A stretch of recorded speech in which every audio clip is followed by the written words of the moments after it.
Maintenant, pour la deuxième partie. On veut résoudre cette fois-ci racine de 2 sinus x plus 1 est égal à 0. Bon, on veut le faire pour deux choses. Premièrement, comme j'ai mentionné, une solution locale, c'est-à-dire localisée entre 0 et 2π, 2π n'étant pas considéré. Et ensuite, on veut le faire de moins 3π à π, et pour finalement probablement faire une formule générale qui serait en C. Bon, la racine carrée de 2 sin de x plus 1 est égal à 0. Comme vous voyez, il y a un petit problème dans ce cas-ci. Le sinus de x n'est pas isolé. Donc, qu'est-ce qu'on fait? On envoie le 1 de l'autre côté. Donc, ça donne la racine carrée de 2 sin de x est égal à moins 1. Donc, qu'est-ce qu'on fait par la suite? Bien, on veut se débarrasser du racine carrée de 2 en divisant. Donc, on obtient le sinus de x qui est égal à moins 1 sur racine de 2. Donc, on veut déterminer quand est-ce que le sinus de x est égal à moins 1 sur racine de 2.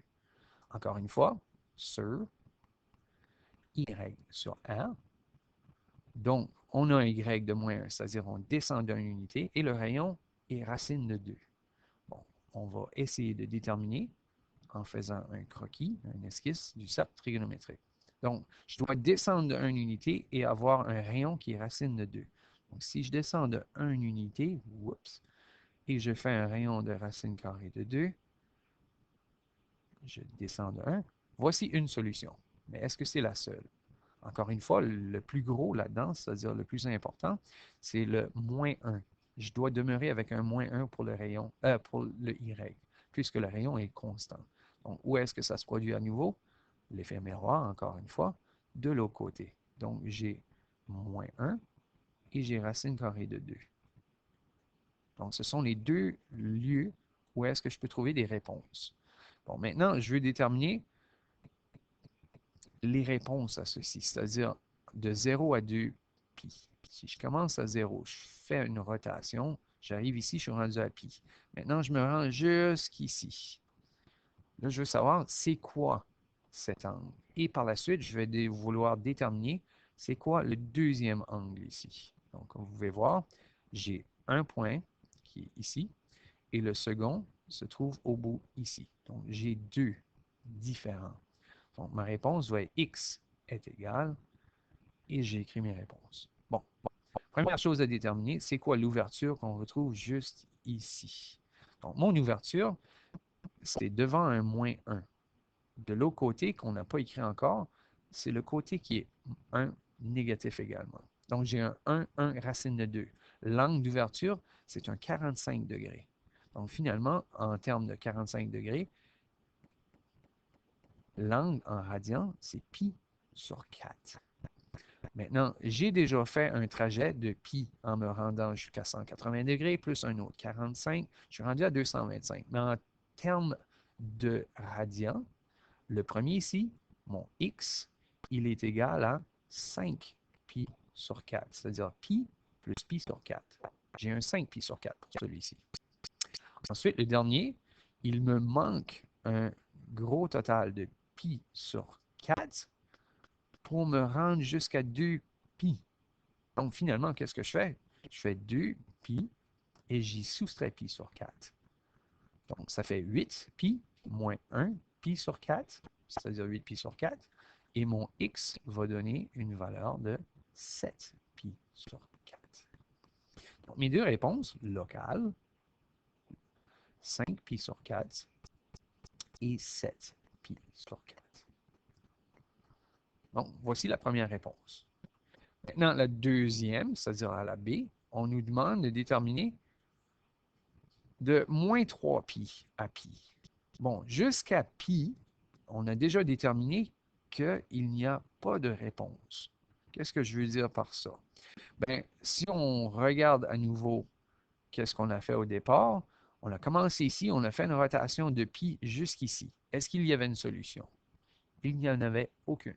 Donc, qui veut dire que de 0 à π, positif, j'ai absolument rien comme réponse. Maintenant, je vais aller dans l'autre sens. Je vais aller de 0 à moins 3π. C'est-à-dire, je fais une rotation négative cette fois-ci.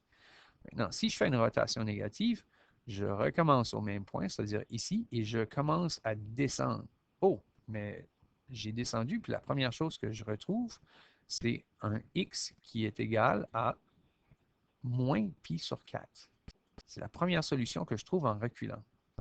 Ensuite, si je continue le même patron pour me rendre au deuxième, je suis maintenant rendu à, il me manque un pi sur 4 avant de me rendre à moins pi cette fois-ci. Donc, si je veux me rendre à moins pi, il me manque un pi sur 4. Donc, ma deuxième solution devient égale à moins 3 pi sur 4. OK, donc j'ai deux solutions. Maintenant, je n'ai seulement fait qu'une rotation négative de pi, donc moins pi. Il faut que je continue maintenant. Si je regarde maintenant la continuité, c'est-à-dire j'ai déjà fait pi, j'ai trouvé deux solutions, je continue à faire ma rotation, ben, j'ai absolument aucune réponse jusqu'à ce que je me rende à moins 2pi. Maintenant, je dois continuer parce qu'on m'a indiqué que je dois me rendre jusqu'à moins 3pi. Puisque je dois me rendre à moins 3pi, je continue. Je suis rendu à moins 2pi. Je continue une rotation et je dois arrêter ici. Pourquoi? Parce que justement, mon angle coterminaux est juste ici, coterminal. Ça veut dire qu'à moins 2pi, je lui enlève un autre pi sur 4 et je trouve une autre solution. Donc, finalement, on rajoute à ceux qu'on a déjà trouvés un moins 9 pi sur 4. Maintenant, ce n'est pas la dernière parce que je dois me rendre à moins 3pi. En continuant ma rotation, je m'aperçois que juste avant de me rendre au moins 3pi, encore une fois, l'ouverture ici est de pi sur 4. Donc, il me manque un pi sur 4 avant de me rendre à moins 3pi. Donc, je fais justement le calcul, moins 3pi.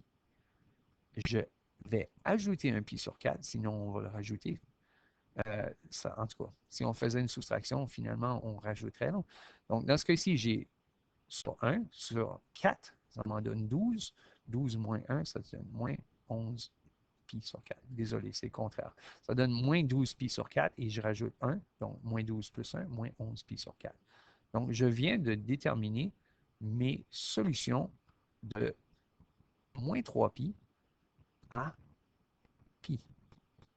Voici mes 4 solutions, incluant les négatifs. Là. Donc, x est maintenant égal à, en ordre, moins 9, moins 11 pi sur 4, moins 9 pi sur 4, moins 3 pi sur 4, et finalement, moins pi sur 4. Normalement, on met en ordre du plus petit au plus grand, et j'ai trouvé ma solution. Donc, là, c'était différent parce qu'au lieu d'avoir juste une rotation, on a fait une demi-rotation positive et on a fait une rotation et demie du côté négatif. Donc, le moins 3pi, c'était une rotation et demie dans le négatif, tandis que le pi, c'est une demi-rotation. Fait que finalement, on a fait deux rotations totales, mais pas nécessairement juste dans le côté positif. Bon, maintenant, qu'est-ce qui arrive si je veux me trouver un patron? C'est-à-dire, je veux R. R, normalement, par convention, on commence toujours avec la première réponse positive qu'on trouve. Et d'ailleurs, la première réponse positive qu'on a trouvée était le 5pi sur 4. Maintenant, est-ce qu'il y a un patron ou deux patrons? Comme je l'ai mentionné tout à l'heure, il y a deux patrons, c'est-à-dire on a le numéro 1 et le numéro 2. Donc, ma réponse pour R va être composée de deux morceaux, si vous préférez. Le premier étant 5pi sur 4 et le second étant 7pi sur 4. Comme d'habitude, on utilise l'angle coterminal principal, c'est-à-dire le premier positif qu'on retrouve pour chacun des patrons. Qu'est-ce qu'on rajoute? Bien, comme vous pouvez voir, il faut qu'on fasse un tour complet pour pouvoir rejoindre chacun des patrons. Donc, dans mon premier cas, de 5pi sur 4, je rajoute un 2pi, encore une fois n, et je fais la même chose pour 7pi sur 4, 2pi n. Encore une fois, n appartenant à z. Bon, si vous n'avez pas compris pourquoi, j'ai mon 5pi sur 4, qui est le premier qu'on a retrouvé. D'ailleurs, j'avais numéroté justement comme étant le premier. Donc, si vous regardez ici, j'ai mon premier, Ça m'a pris 5 pi sur 4 pour me rendre ici. Maintenant, pour me rendre à la même position ou pour me rendre au prochain, si j'ajoute une certaine quantité à celui-ci pour me rendre au prochain, est-ce que je rajoute la même quantité pour me rendre de nouveau? Mais comme vous pouvez voir, non, je dois rajouter beaucoup plus. Donc, il y a deux patrons distincts. Au premier, je rajoute un 2pi, je reviens au même point. Au second, je rajoute un 2pi, puis je reviens encore sur le second. Donc, c'est ça qui décrit absolument tous les patrons que je peux retrouver dans cette équation-là. Bon, là où ça commence à changer un peu, c'est lorsqu'on a des équations sous cette forme-là. Qu'est-ce qu'on doit faire? On fait la même chose que d'habitude. On essaie de solutionner pour essayer de déterminer qui on cherche réellement.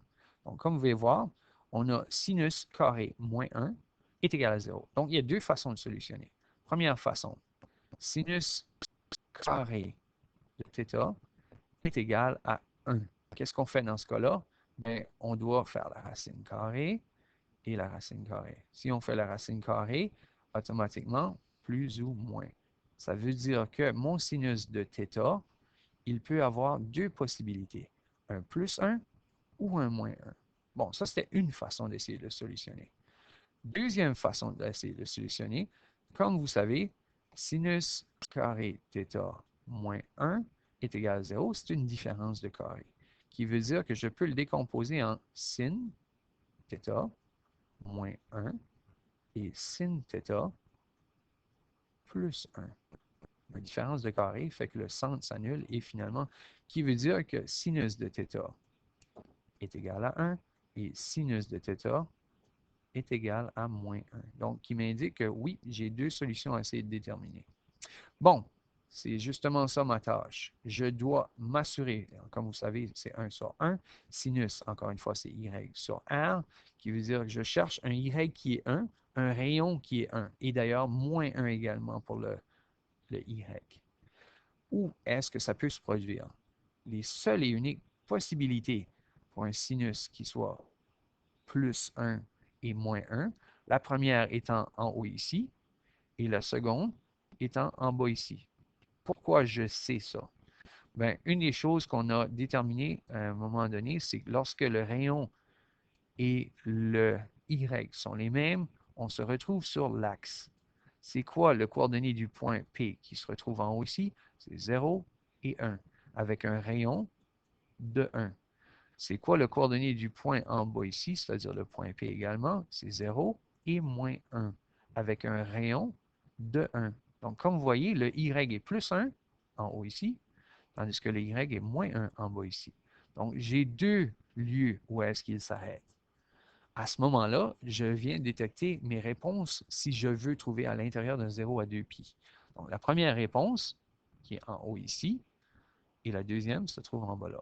Donc, si je regarde juste individuellement, première réponse, c'est pi sur 2. Deuxième réponse, c'est 3 pi sur 2. Donc, première, c'est 90 degrés, 270 degrés. Et ainsi de suite. Maintenant, est-ce qu'il y a un patron ou est-ce qu'il y en a deux? Là est la question.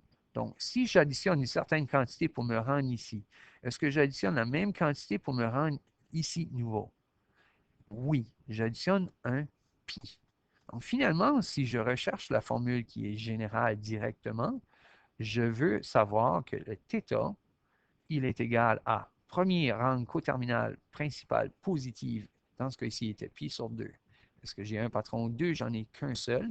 En additionnant pi n fois, à ce moment-là, je peux trouver absolument tous les patrons. Encore une fois, n appartenant à z. Donc, à ce moment-là, je n'ai qu'un seul patron, malgré le fait que je cherchais deux réponses. Donc, vous avez le devoir qui se retrouve à la page 242. On commence avec le point de départ numéro 4 à 6, et 6, excusez. Et ensuite, à la page 252, le numéro 1 à 10, qui se rapporte directement à ce que je viens de vous expliquer. Donc, bonne chance et bon devoir.